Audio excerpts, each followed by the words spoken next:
ముస్లిమేతరులను చంపేస్తారు వాళ్ళు. అంతే, నాన్ ముస్లిం ఎవరైనా అంతే, నాన్ ముస్లిం ఎవరినైనా చంపేస్తారు. నిన్న జరిగిన దాంట్లో క్రిస్టియన్స్ చచ్చిపోయారు, హిందువులు చచ్చిపోయారు.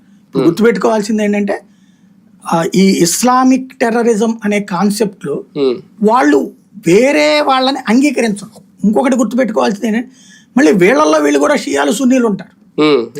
మళ్ళీ వీళ్ళు ఇంకొకళ్ళని అంగీకరించరు. ఇప్పుడు మీకు బెలూచిస్తాన్ లో కానీ గిల్గిట్ బల్టిస్తాన్ లో కానీ జరిగేది ఏంటి, వీళ్ళు వాళ్ళని అంగీకరించరు. బంగ్లాదేశ్ ఎందుకు ఏర్పడింది, షియా సున్నీ వివాదమే కదా.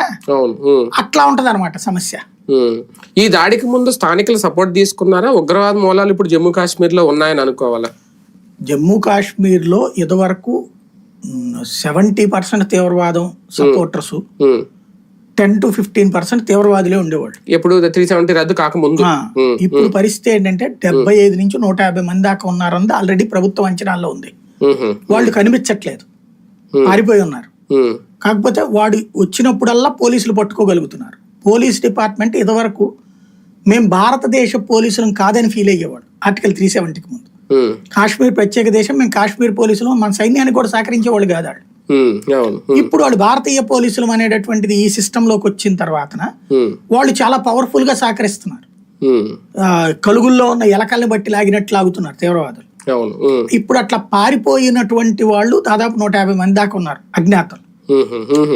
వీళ్ళు పాకిస్తాన్ వెళ్ళిపోయారు, లేదంటే ఇక్కడే ఉన్నారు, పాకిస్తాన్ లోనే ఉన్నారు. ఇక్కడ ఉంటే దొరికిపోతున్నారు, ఎక్కడుంటే ఎవరిని వదిలిపెట్టట్లా.